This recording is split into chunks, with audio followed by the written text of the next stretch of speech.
So this long-winded title, What I Learned from Clients Led to My Retirement and Launch a Whole New Career. That's funny because when Elise asked me for ideas of what I might speak at Hal, that was just one of the 3 ideas I pitched just as a vague, here's a concept, and it ended up as the title for this presentation, so I think that's kind of funny. So really, it is a presentation about doing things your own way. So UPPERCASE started in 2009, and it's a print-only magazine. Really intensely print. Like I don't do any digital editions at all. Each issue celebrates the tactility of print. There's either like a special feature that's only inserted into subscriber copies, or this one has a vintage swatch of fabric on the cover, or there might be a foil stamp or debossing or something on there. It's about print. So there's no way I'd want to make this digital. It's about being print. And the tagline is for the creative and curious, so very broad, but it starts out as an inspiration is graphic design, but graphic designers are inspired by other things than just design, I would assume. So there's about craft, illustration, typography, vintage things. It's very eclectic. Each issue is quite different from the next one, but there's always this thread, this common theme of kind of living creatively to your fullest and having design as a thread or a root for everything. So UPPERCASE is very small. It's just me at the moment, and I do everything. I wear all the hats, and I can talk about that a little bit later, but as I'm a solo entrepreneur. So we'll start at the beginning, and we'll start small, because you have to start somewhere. So I'll start with the bit of the background, and then I'll talk about what I learned from clients and how that influences me still today as an entrepreneur. And at the end, I'll show you a bit about the magazine, and you can ask me questions about how I do everything. So here's me. That's age 5 back in kindergarten. It's very apt that I was posed with this book, because my whole life is about a love of books. I love crayons and paper and school supplies, anything that had to do with putting something on paper. That was my favorite thing to do. So I still have my early crayons, and these have influenced me. This box of crayons has influenced my entire life. This actual photograph appears later in a book that I designed, actually. My earliest memory of school was when I was in kindergarten, and we had a class project to create a tactile book, so we could put wallpaper and feathers and cotton balls and sandpaper all glued into this book, and I was so in love with the feel of this crunchy book. And I kind of idolized my teacher, because she is the one who showed us how to make it and how to do it, and it made a huge impression on me. And I'm happy to say that now as a mom, and my son is 5, and when I asked him what his favorite thing at school was, he said making crafts. So we're off to a good start. So I was a very small publisher. So this is a collection of books and little magazines that I made, and I used to force my family to sign them out of the library when we'd gather for birthday parties and Christmas and Easter and such like that. So the topics were very similar to what I do now, but they were about sewing and making things, and they were short illustrated stories. Each one was different. So I'll go through some of my earliest publications. This one's from 1982, and it's Janine's Magazine for Kids. And it has features, which I misspelled, but I didn't have a copy editor. And inside you'll find games, story fun, jokes, and coloring. And this little mascot is called Baby Bumpkin, and there's a story about her inside. And as you can see by the cover, that I had written July 6, 1982, but then I realized, magazines don't have all that. They just have a month, so I erased the rest of it. So I was sort of aware of what needed to be on a magazine. And these were all done with scrap paper from my parents' offices, so you can see things showing through on the back, and it's kind of funny to look at them now and see, people used to typewrite letters to one another. This one was a storybook with a couple stories, one called Mother Bird and one called Squeaky. this is a little later on, and I'm starting to notice that I really like books that were in series. So this one's branded an orange book within a larger series, and this is Things to Make by me. And it's very meta, because it's a book about making little books. So if you read the first page, it says, if you like making things, this is the book for you. Step 1, a book. Get some paper, stapler, and pens or pencils. And then it goes on for a few pages just to explain how to staple paper together and make a book. But anyway, that's what I like to do in my free time. This is also a little bit later on, and this is a magazine called Crafts, which I dared to trademark the word crafts, and put it into a carry-all, and I have the December, November, and October issues showing here, and they're also labeled a dandy mini book, because I just love little tiny books. And the packaging was important to me, that these things were part of a series and they were contained into something.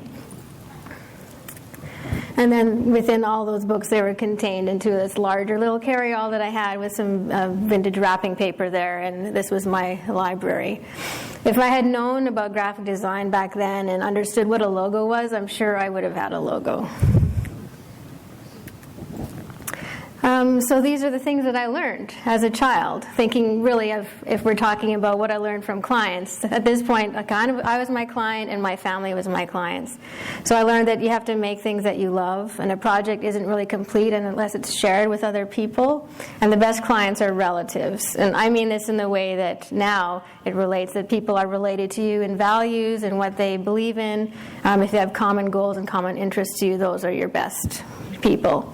And now I think it's important, just if you're in a situation, to think back, what did I love as a child? And you'll probably find that those things that you loved are the things that sustain you creatively right now.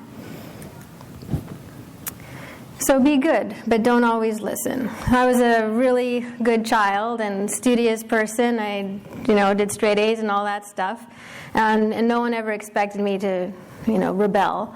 But when it came to grade 12 and to decide what I was going to do for college, everyone expected me to go to university and study engineering or become a teacher or something like that. And I just knew that wasn't the path for me. I had been the yearbook editor in high school, which had been my basic ultimate goal when I went into high school, was I want to be yearbook editor. That was my goal, not to have good grades, but to be editor of the yearbook. So I had a bit of experience and had a really good graphic design, graphic arts program in the high school, where I learned how to use a process camera and how to do darkroom work, develop film and all that stuff. So I was really interested in studying graphic design, graphic arts. So although my parents assumed that I had applied for university, in fact I only applied to art school. And I studied visual communications at the Alberta College of Art and Design in Calgary. And following those 4 years, I graduated and showed my portfolio around town and got a job. And so I was at my first job, and I was about, 20 or 21, and I was doing signage for a local company that was doing signage for the Saddle Dome, which is like the big sports arena. So if you can imagine all the different rows of people and seating, and those needed to have signs made, and one of my jobs was to say, how far away is the sign from the women's washroom door, really, really boring stuff.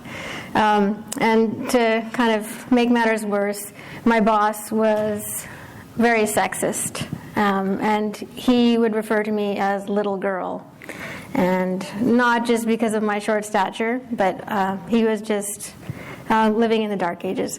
So that happened a few times before I just thought, I can't take this, and I stood up for myself and I said, you may call me Ms. Vangool. And I learned something very valuable, because shortly thereafter I got a raise. And he would slip into his old ways, and I would put him in his place, and either out of fear or maybe it was respect, I don't know, I would get a raise. And I was there for 9 months, and I doubled my salary. And that was significant. But that each time it doubled, each time I got a raise was because I was miserable. So I left that job and I pursued some freelance opportunities. And the good thing was when I was in college, we had a portfolio development class where you could pick kind of your dream project and have a whole semester to design for that thing. And so lots of students were picking things that were maybe, sure, your dream project, but I was trying to pick, well, what's something in my dream project within Calgary that I could actually do sometime soon? So I had designed a full collateral for the Calgary International Children's Festival, and I showed it to the festival, and I had basically designed everything they might need for that year, and so they hired me to actually do it in real life. And it was a great job for me to start out with because they had already approved the creative, and then I just learned about all the kind of production aspects of making ads for the newspaper, making billboards, making posters, and how to kind of work with the client. So it was a fabulous way to start off my freelance career. And so the important things I learned at this stage in my life was even if you're not the boss, you're in charge of your life and career, and you have to stand up for yourself. And your expertise is more valuable than your time. And I learned that by seeing what the boss was charging out my time to the clients for and what I was actually getting paid. And I realized that, wow, they value me at this level and I'm being paid down here. So it was good to know that early on. And that taught me to be fearless when it comes to my profession, that the only thing I'm afraid of is basically failing, letting people down, and that really drives me to do the best that I can. So for about 12 years, I freelanced doing design for arts, culture, and publishing clients. And I also tried teaching at the college where I graduated, tried that for a few semesters. And during the course of my career, I did pretty much every design project that I had on my bucket list, except for a packaging design. There wasn't anything like that in Calgary that I got my hands on, but that still did everything else. And I had a good run, if you will. So during that time of my career as a freelancer, I really just learned about how to acclimatize to stress, how to realize, that your paycheck is not going to be the same every time. It's up to you to kind of hustle and get there and get the work done and to find new clients. And just since I was so young and I didn't have any other responsibilities, it was a good time to really learn about how to manage that stress, how to have self-confidence, and how to realize that, yeah, I'll be okay if I just keep working hard. So after 12 years of doing things for everybody else, though, I was starting to get a little burnt out creatively. I had worked with the same clients for almost a decade, some of them. The first project that I had worked on, that children's festival, led to another, and I met a wonderful marketing person, and she took me everywhere that she went, and I really owed a lot of my career to working with her and having a really great repeat relationship with a lot of my clients. In a lot of ways, I was like an in-house designer, but I just happened to work in a room off my kitchen. But it was just getting a little bit boring for me that I wasn't being tested from my brain other than just, I can output things that look good, but what can I do that's going further? And there was a point when I was presenting a typographic poster design to a writers' festival, and they said, we don't want to have to read the poster.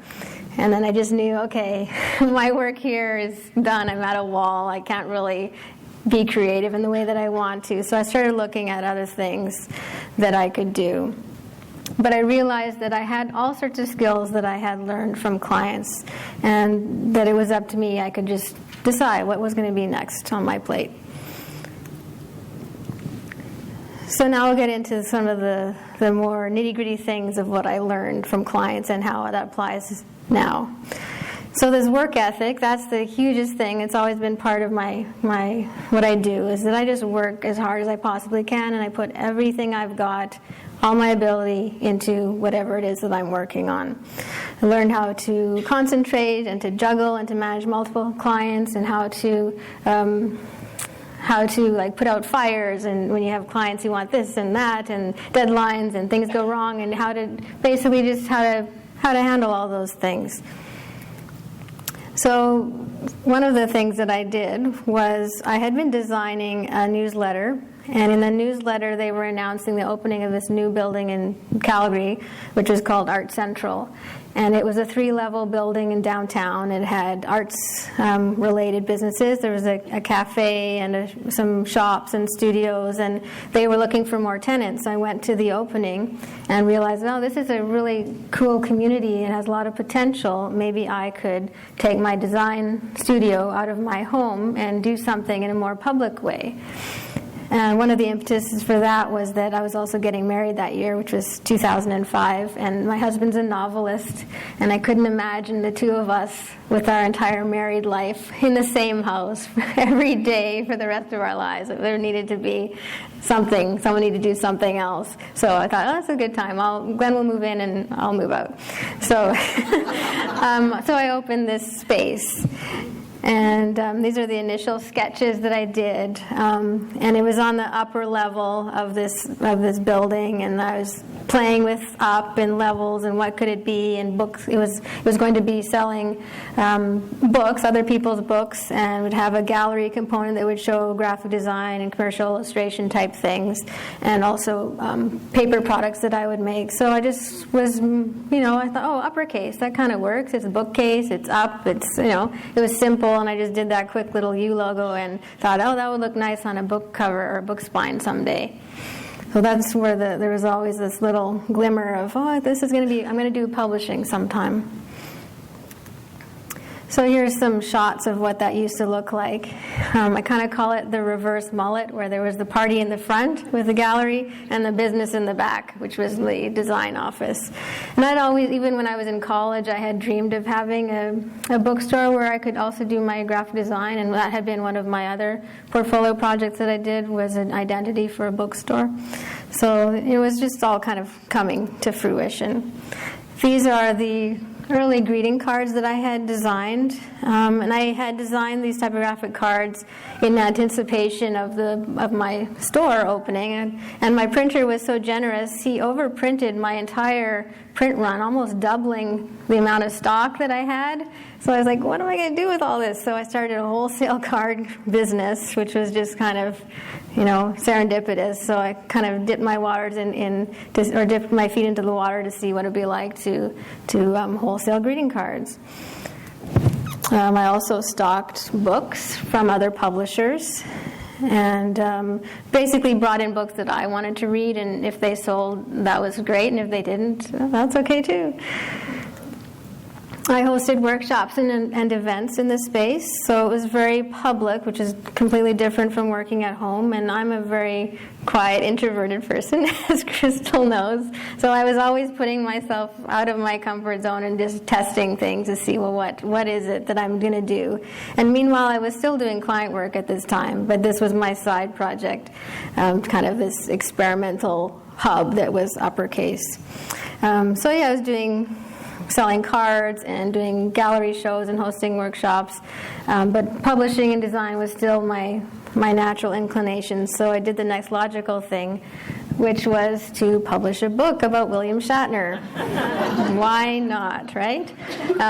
This one was from 2007, and it came about, my husband and I were driving across Canada, and at the time there was a new CD, that's how old I am. It was a CD from Ben Folds and collaborating with William Shatner, kind of spoken word, and it's an excellent, excellent CD.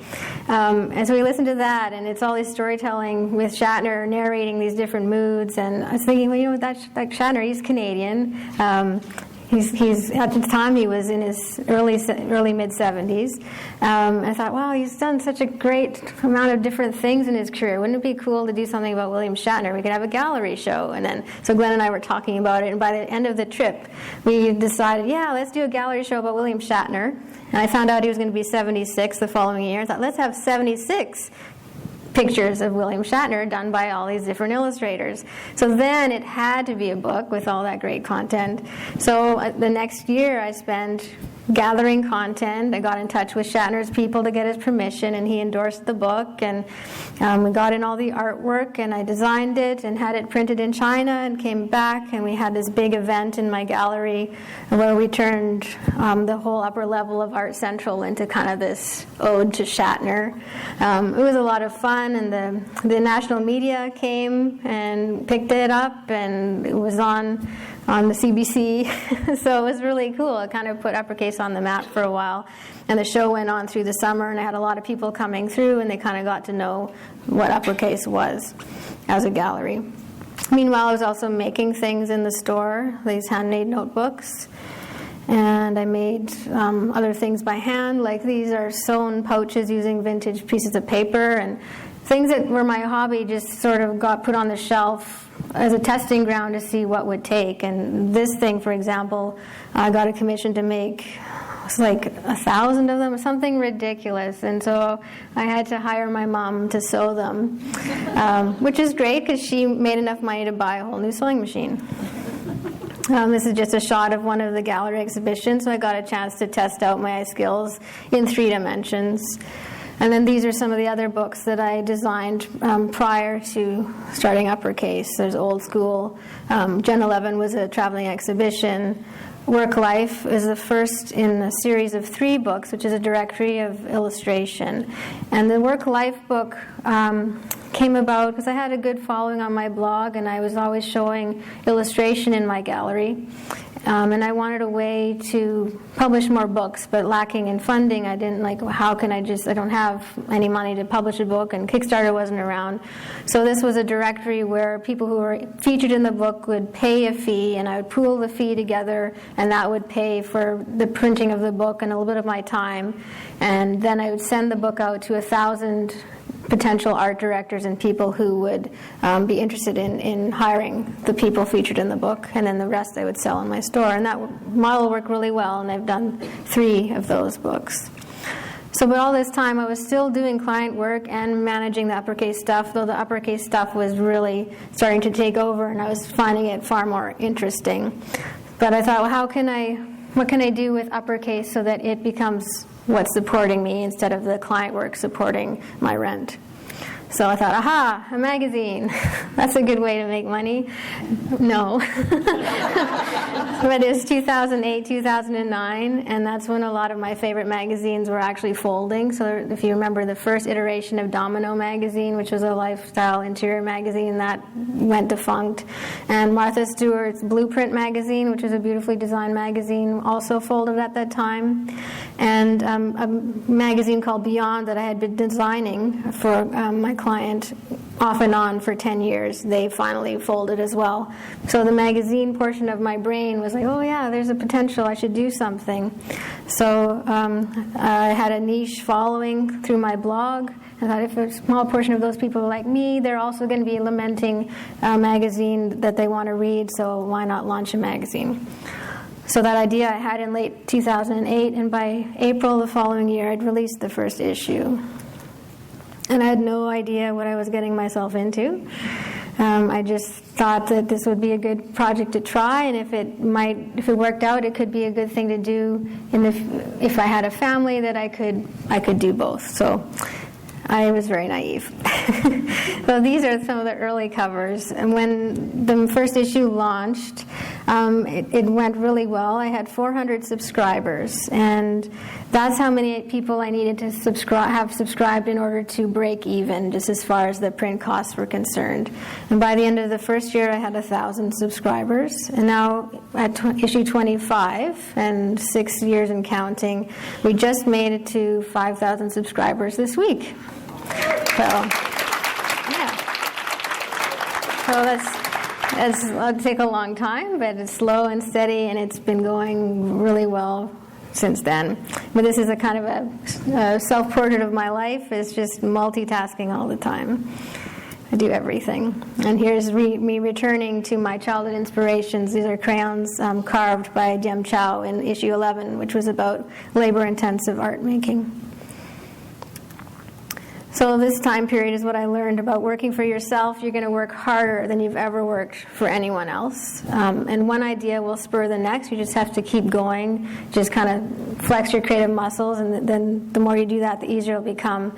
And the best thing I learned was that entrepreneurship and running your own business is challenging, but it's also fun and rewarding. So here's the kind of the risky business aspect. What are the things that I learned from the clients that I can use now? The biggest thing was that, like I said, that I acclimatized to risk and not having a regular paycheck. And that was really vital. Like, I didn't have the money to do this magazine, but I had some savings and a line of credit, and thought, well, I'll spend that money and hopefully it'll generate enough, and then we'll get to the next one. And so I've worked like that for many years with this magazine, which was just, 2 steps forward, 1 step back. Keep going very, very slowly. Sometimes it was a few steps back, and sometimes I went way into that line of credit, but it always came back. So, and that I learned from my clients, like working for cultural clients with no budget, that it was always like a matter of what can we do, what's the best thing we can do with very little money. So I really owe that a lot to working with cultural clients. I also learned a lot about managing my time and other people's time, particularly now when I'm working with all my contributors for the magazine. There's usually between 25 to a couple hundred people featured in each issue, so it's a lot of juggling and managing people and gathering content and sticking to a schedule. And sticking to a schedule is really important for the magazine, because the worst emails I get is, where's my magazines? Like, I don't want that. I just want people to get it on time and to be happy with that. And I learned this from Beyond magazine, which was a lovely independent magazine that I worked for off and on for 10 years. And they really struggled with having a regular schedule. And there was once 4 years between issues. And that's not what to do. So I learned by their example in that respect. And the other things I learned from those clients is efficiency, especially if you're an independent designer, freelancer. The more you can get done in the day, then the more profitable you'll be. So I still apply that to this day. And really, for me now, technology, apps, and systems and organization is really vital for making sure that I can get everything done that I need to get done. And what I've been learning over the years now is multitasking doesn't mean doing 2 things exactly at the same time, but I am always juggling lots of different tasks and things that need to be done simultaneously. Marketing is something I really learned by observing my clients, particularly event-based clients like the Calgary Opera or theater companies, and to be the one, like, they had already come up with the marketing plan, but they would tell me, okay, we need this, this, and that, and when it would be needed, and what kind of graphics, what kind of message.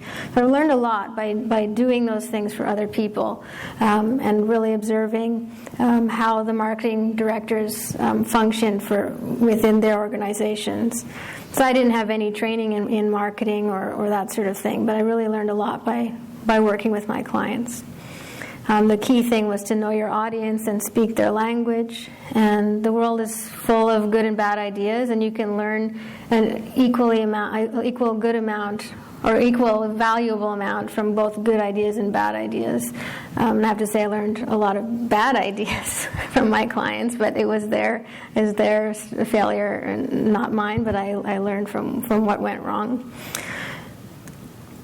Editing, that's a key thing that I learned from all the book design and publishing projects that I did. There's nothing more tedious than going through an entire manuscript and correcting little commas or misplaced quotation marks or all those little details that someone should have picked up the first time, right? But you're stuck doing it because, I'm the designer, so I had to do all those copy editing changes.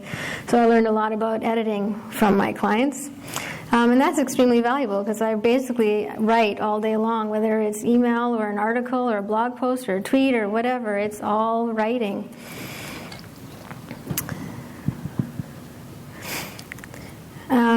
Performance. So this is something where I've already talked about, really about doing the best you can possibly do at all times. And I learned this from Helen Moore Parkhouse, who is the marketing person, a lot of the cultural events that I worked for. It was the Banff Arts Festival and Calgary Opera and some other festivals. She was always right in it and working really, really hard to deliver the best possible performance. And for her, performance would be to make sure that the audience members and the customers were really engaged and excited about whatever event we were working on. And I appreciated that as a designer because I knew that my work would be seen by lots of people and that it was appreciated not only by the audience but also by the people within the organization. So I kind of take that now when I'm doing my designs for UPPERCASE, that I put everything I can into it, and I know that if I do that, then the people on the other end of it are going to appreciate what I'm doing too. So these are those points about, make things that are beautiful, inspiring, and unique, and people will really seek those out.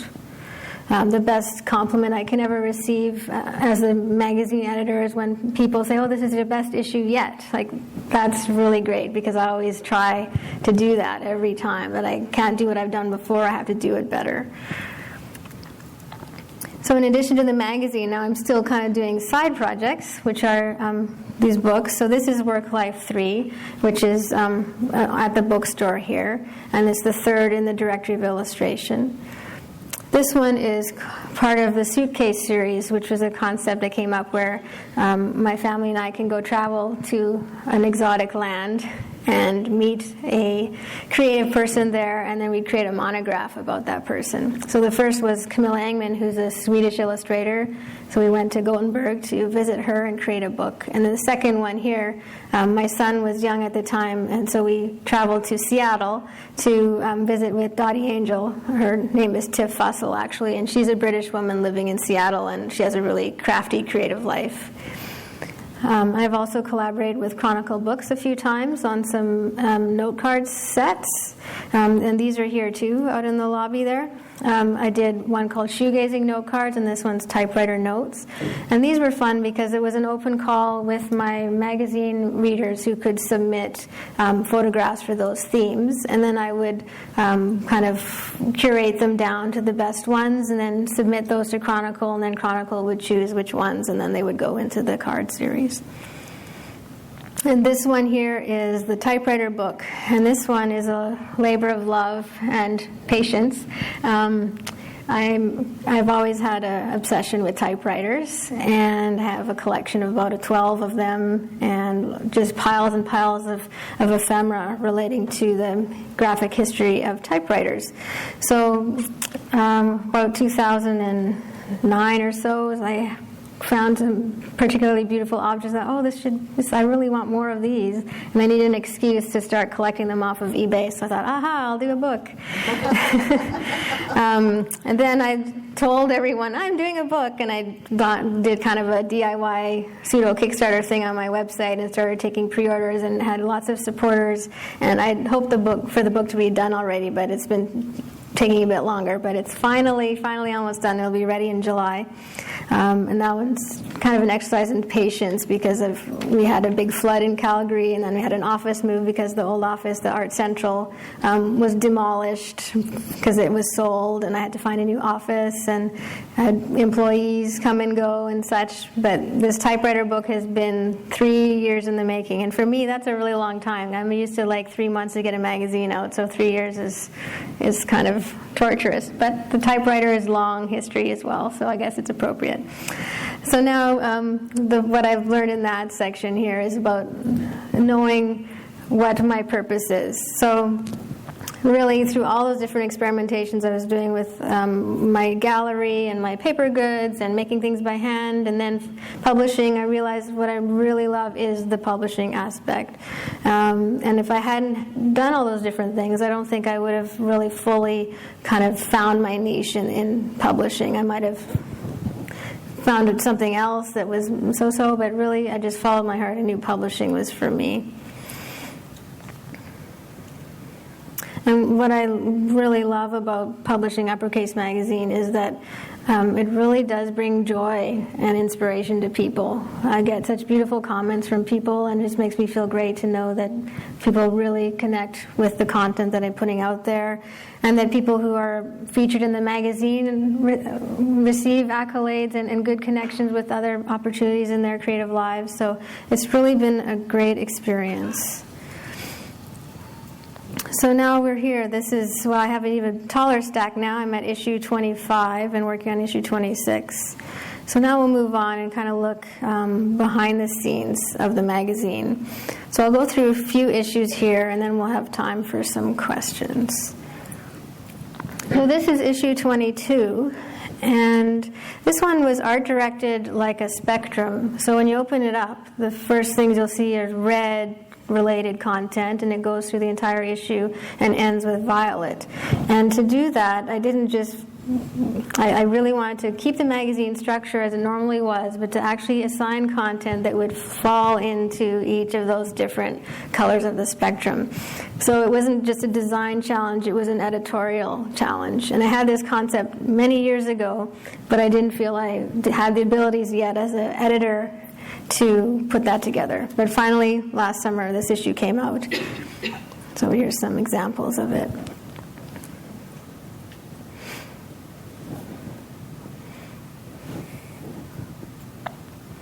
Some of the color changes from one to the other are more subtle.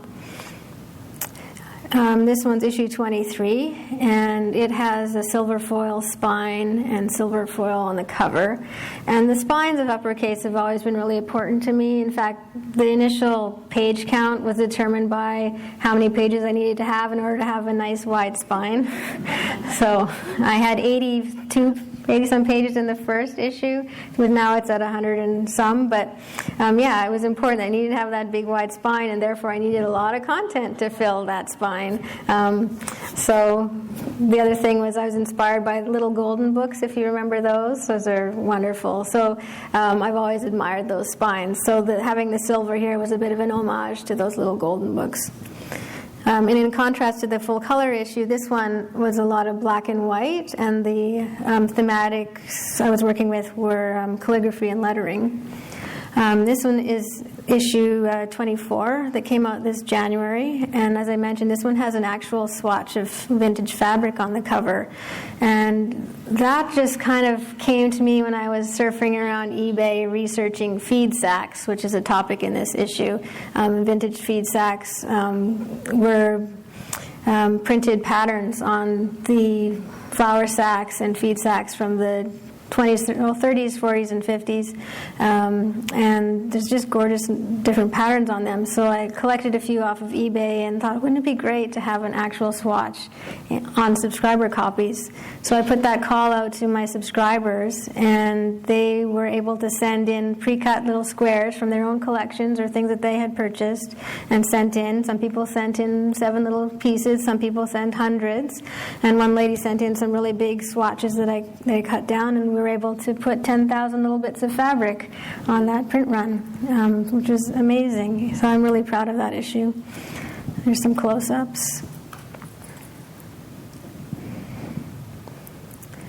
And then the current issue, which is outside, this one is a printmaking theme. And it had an open call for printmakers, and I thought, I'll have maybe 50 different printmakers in this issue, and 250 or so people sent in amazing work, and I had to choose from there. So there's 75 printmakers profiled, in addition to lots of other content that I commissioned. And subscribers received a printmaking sample provided by one of those 75 people, which was amazing, because some people really put in a lot of effort. They did 5 colored silkscreen posters for readers. Some people who did textiles provided swatches of fabric or little coasters that they had sewn. So subscribers really got a nice special treat in their copies. And then here are some spreads that you can see inside the magazine. It's very, very visual, and there's always way too much on the page because I just have to put as much as I possibly can in each issue.